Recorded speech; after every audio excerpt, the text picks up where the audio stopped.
Bueno, aquí los datos que él tenía es una frecuencia de 47 MHz, un voltaje de salida de 11 voltios y un Q de la bobina de 62.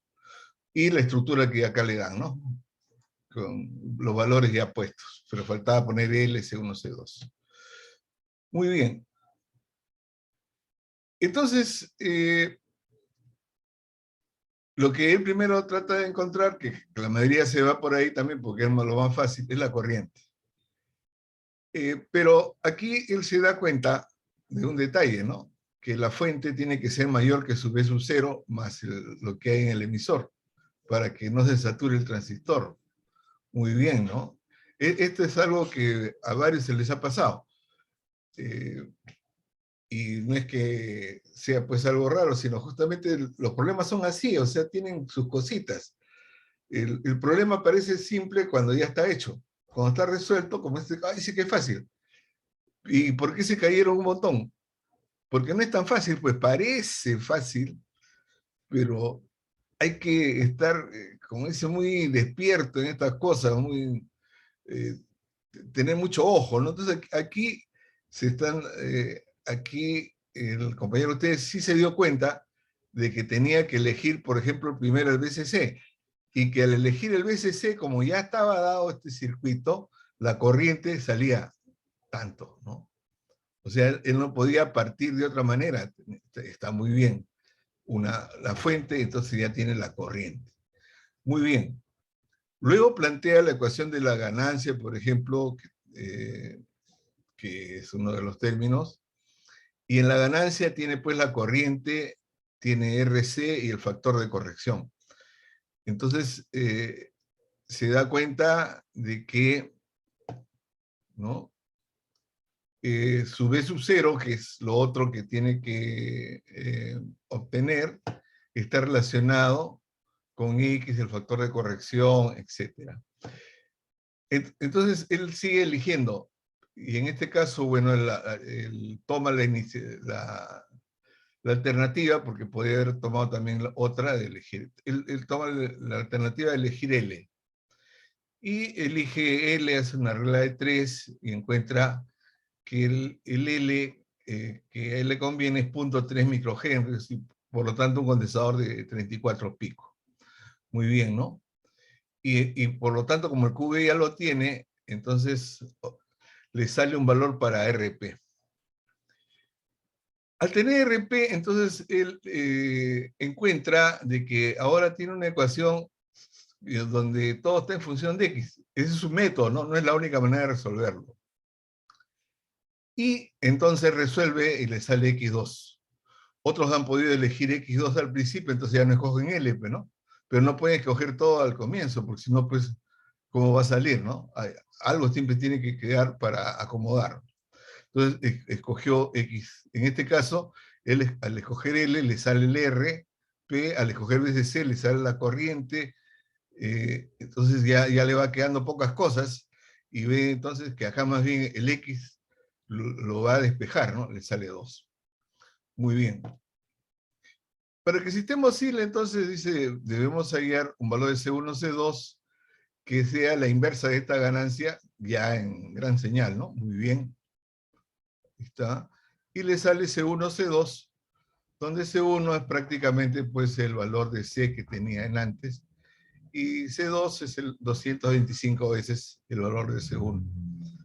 Y ya está, pues, ya lo hizo, ya lo hizo. Ya lo hizo. No es la única forma, como les decía, han podido partir otros con X2, etc., pero acá está, pues, ya salió, ¿no? ¿Y cuántas ecuaciones ha hecho? ¿Qué integral? No, nada, acá está, ya está, ya salió. Pues. Bien. Después dice, la segunda parte, reemplaza el transistor por uno real.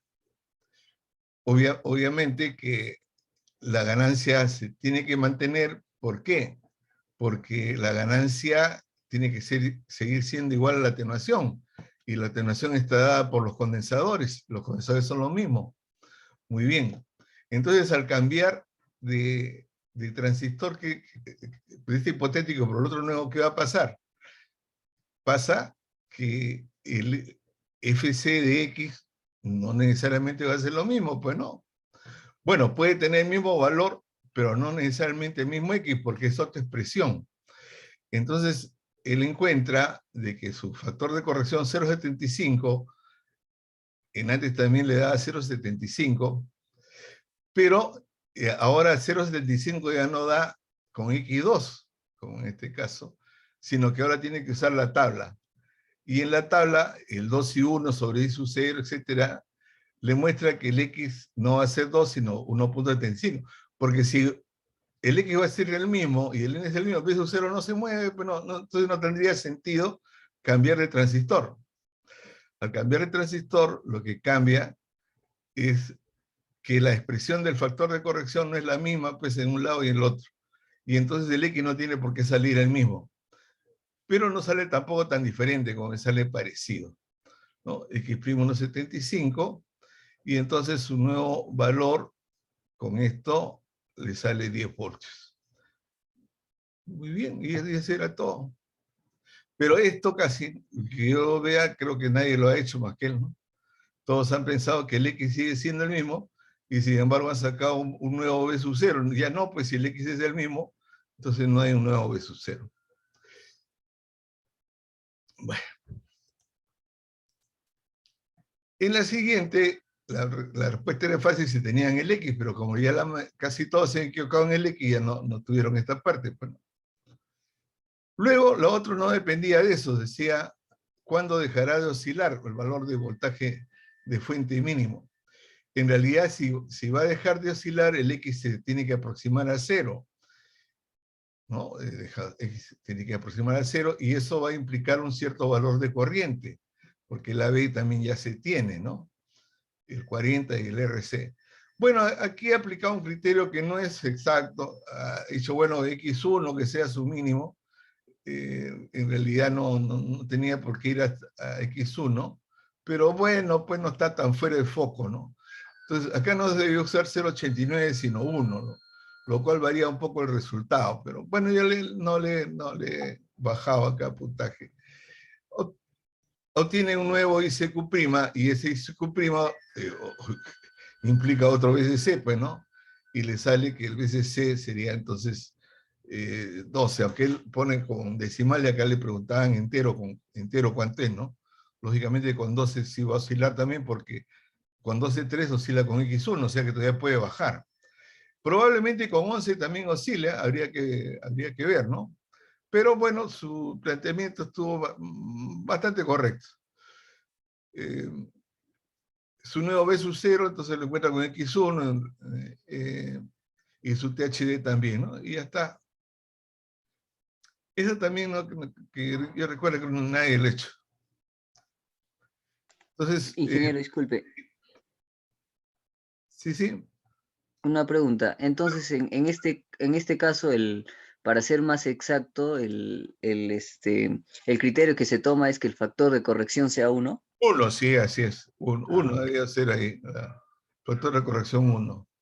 Factor de corrección 1.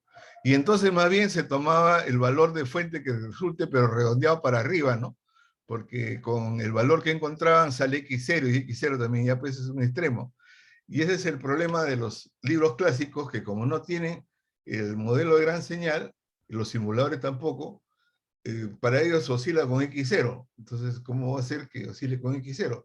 Claro, ellos no lo dicen, ¿no? Pero esa es la verdad, por eso ya no tocan el tema osciladores y pasan a otra cosa. Si es que tocan el tema de osciladores, ¿no? Entonces, lo exacto acá hubiera sido trabajar esto con 1, ¿no? Trabajar con 1. Bueno, pero ya pues siendo de que nadie se aproximó ni siquiera así, le consideré exacto. Si otro se hubiera hecho exacto, acá ya le bajaba un punto, ¿no? Porque el otro era más preciso, lo que debía hacer. Y finalmente el problema 3 tampoco no tenía nada de raro, ¿no? 7 MHz, pero la ganancia se decía que sea la máxima posible en el circuito. Y daban un Q de la bobina de 67, ¿no? Entonces, para la máxima posible, ya hemos visto que hay que derivar, pues, porque el valor de n no puede ser cualquiera.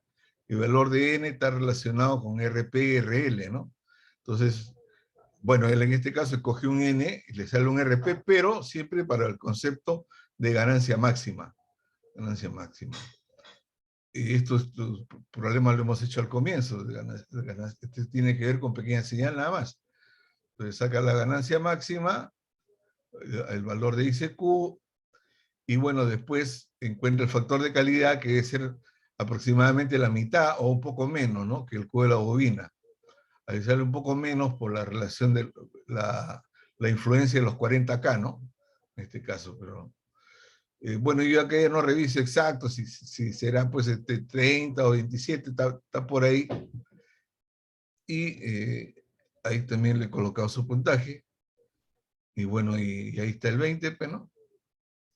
Entonces, ¿cuántos de ustedes podían haber sacado 20? Quizás la gran mayoría, ¿no? Y probablemente hubiera sido un escándalo. ¿Qué es esto? ¿Cómo ponen así la prueba, no? Ahora, esto no quiere decir, pues, que sea un caramelo. Yo no estoy diciendo eso tampoco, sino que cuando está resuelto ya se ve bien sencillo, ¿no? Y dice, cara, qué fácil, ¿no? Pero es que sí son este tipo de problemas, pues este tipo de problemas son muy conceptuales, hay que ir pensando, ¿no? Y como les indicaba también, los circuitos son así, los circuitos no son más o menos. Los circuitos funcionan o no funcionan, ¿no? A veces el condensador está dañado o algo cuando uno lo lleva a la práctica, no funciona, pues, ¿no? Y no bastan las explicaciones, sino hay que hacerlo funcionar. Entonces, igual como en los problemas de Baldor, que uno al despejar se le va una letra, ya no sale la respuesta, ¿no? Entonces, en circuitería también hay que ser ordenado. Veo que muchos tajan por allá, por acá no se entiende bien lo que han hecho a veces, ¿no?